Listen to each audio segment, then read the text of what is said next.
Okay, hey everybody, welcome to another episode of On the Wrist from Off the Cuff. Today we have a really cool review for you from Glycine. As you can see, an old channel favorite there, the Airman 18 at 39 millimeters. And now the updated new for 2017 Glycine Airman 42. So of course the naming convention has changed a bit, the look has changed a bit, but I think what you have now is an extremely versatile piece, and I'm really looking forward to sharing my thoughts with you. But first, a little bit about the brand. Glycine was founded back in 1914. It is Swiss-made, and they really focus on that upper entry level kind of mid-tier military themed watch genre. So that's kind of their market, that's their sweet spot and their bread and butter, and they make a good amount of money doing that. So I think they produce really standout watches for the segment, and I think these two examples are no different. Now technically this watch would be considered a pilot's watch, of course, in the name Airman, but they do actually have a nice history of, being kind of the watch of choice for many pilots back in the Vietnam era, so that is very cool.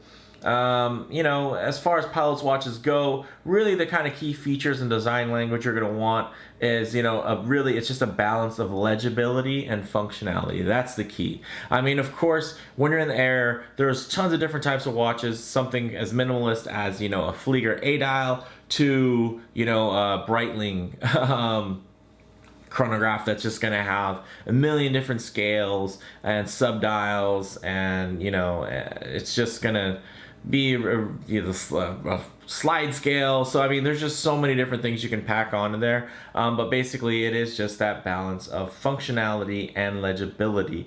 And these two watches, of course, brothers from the same mother, definitely carry on that theme, but I think actually the newer model executes it even better, because I do feel like it is a little bit more legible, and some of that has to do with the size and the proportions, because now it is 42 millimeters, but also some of it has to do with just the general design and the layout of the watch.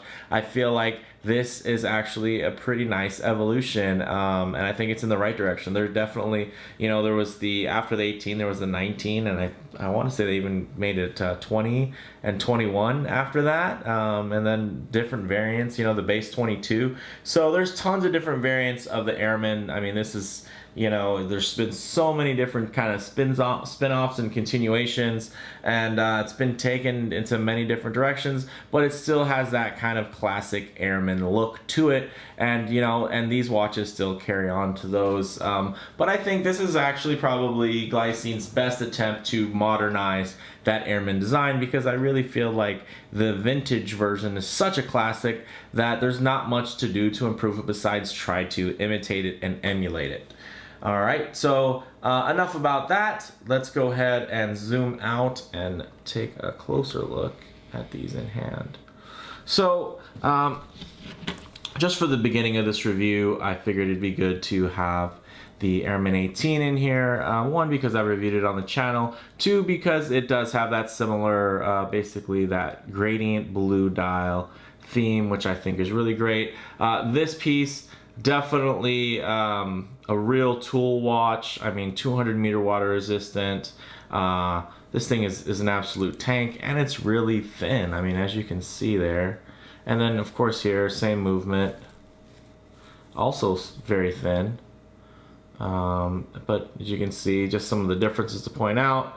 The crowns are a bit smaller on the new one, and the case is a bit bigger. So I think that actually proportionally, although maybe it loses some of its charm and kind of quirkiness that this gives you, I think this new execution is just a more balanced wear and a little bit better kind of for everyday use. Although this piece is still, I mean, just fantastic value. So capable, so nice, and you really can't complain. But I did want to kind of have these here so you can kind of just see some of the differences. So the diameter, of course, is 42 millimeters with a 12.2 millimeter height, which is not bad at all. So really, really nice as far as kind of the way the watch wears. Although it does have that pronounced double dome sapphire there, really almost invisible because there's no distortion at all, because it does have the double dome. Of course, it does have the inner AR coating.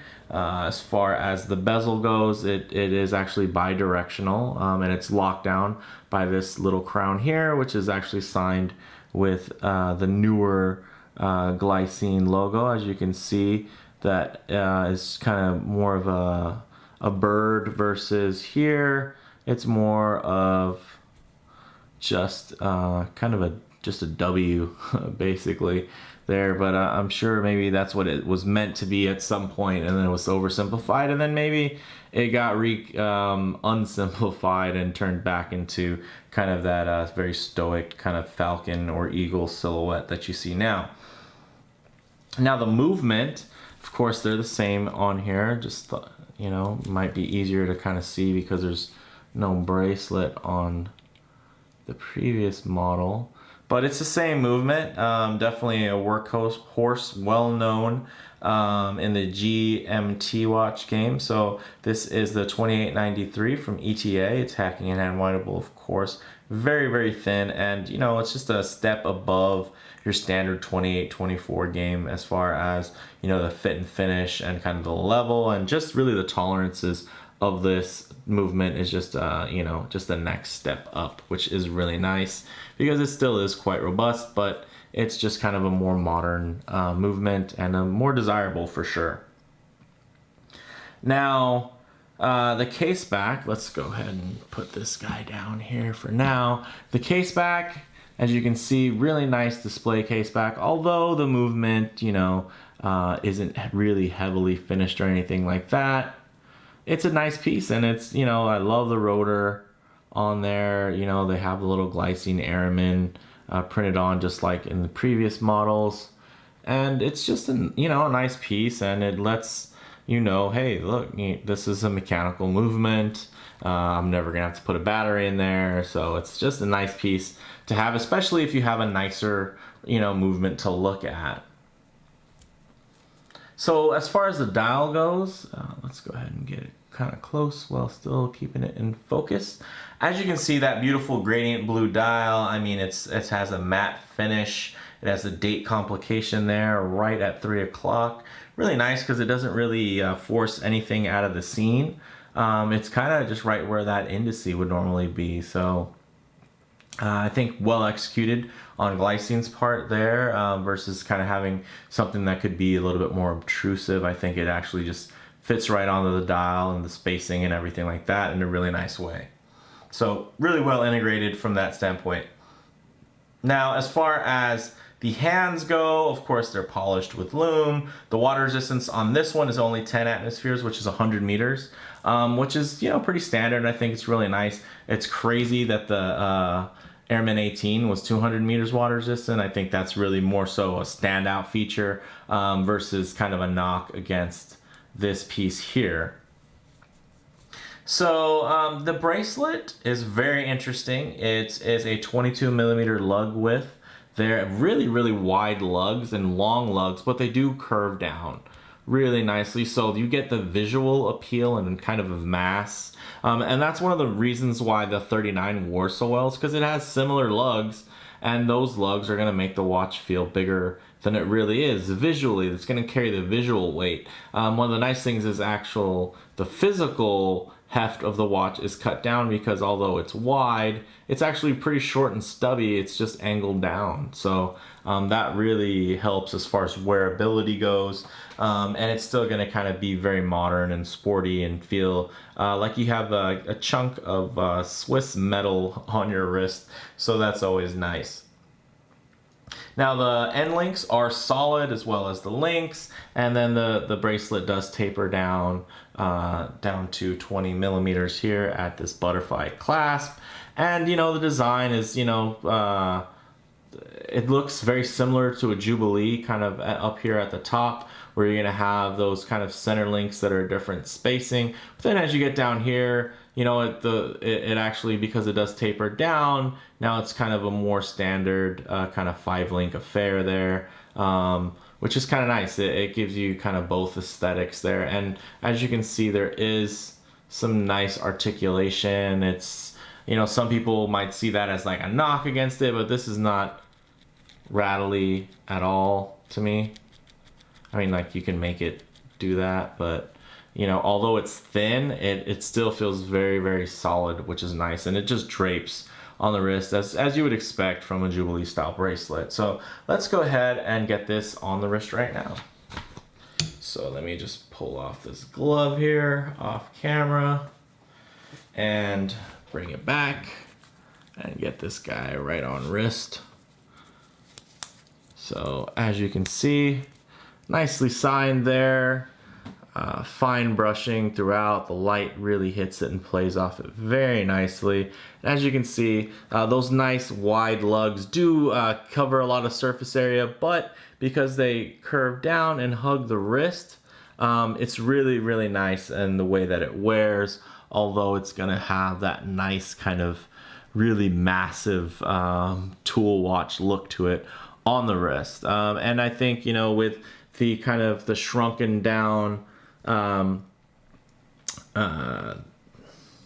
crowns there, sorry about that, with the shrunken down crowns, I think it definitely does a service to the piece, in that it really just, I feel like the scale is just really, really nice now, and just a lot more balanced, I'd say, versus before here, where it was a much smaller watch with larger crowns.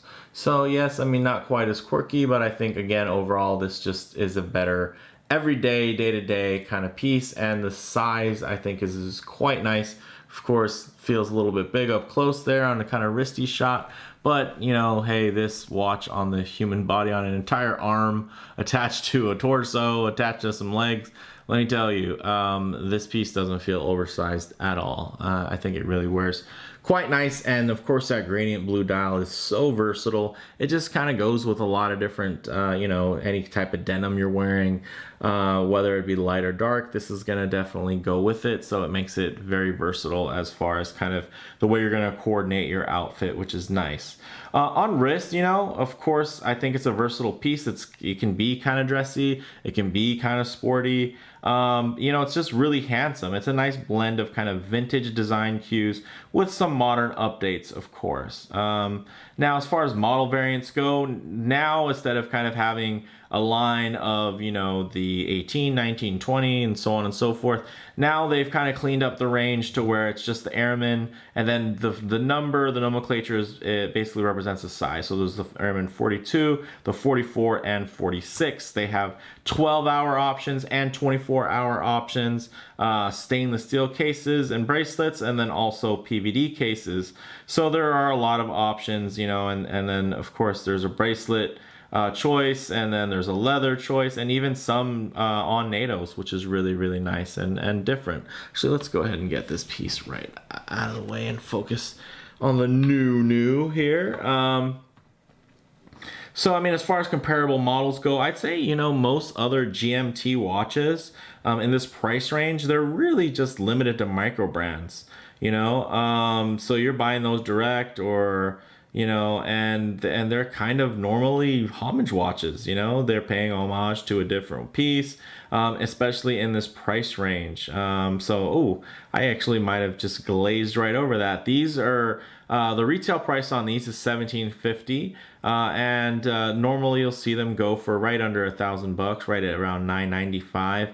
And then now you can actually catch them on the gray market, and even some authorized dealers online, you can get them for right around $600. So really, really cool that they're available. And again, that kind of brings me back to their competition in this price range.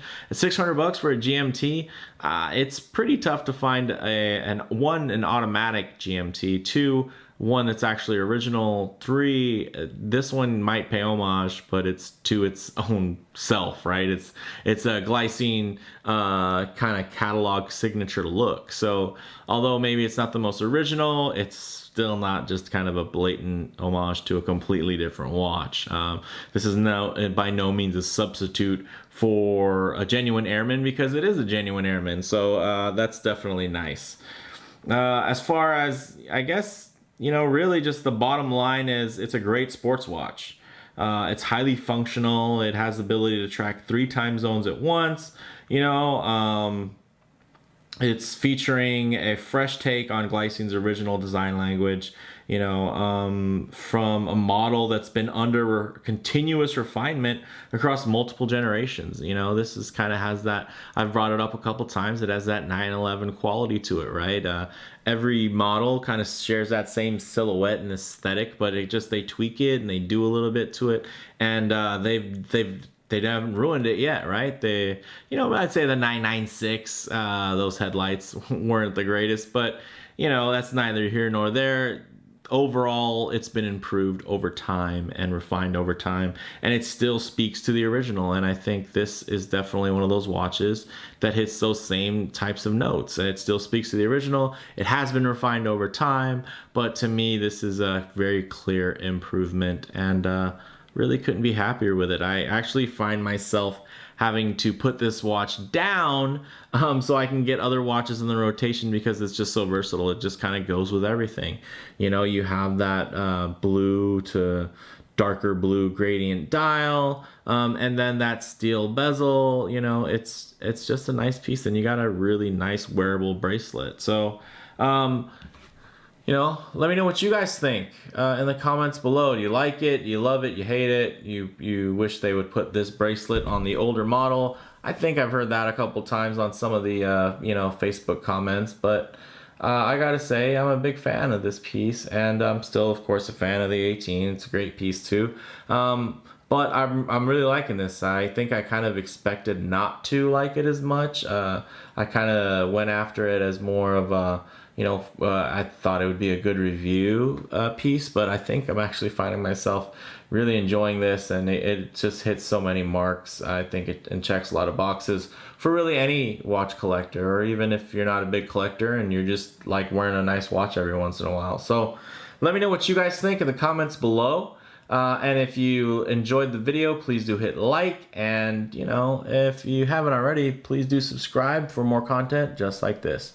Thanks, guys. Bye.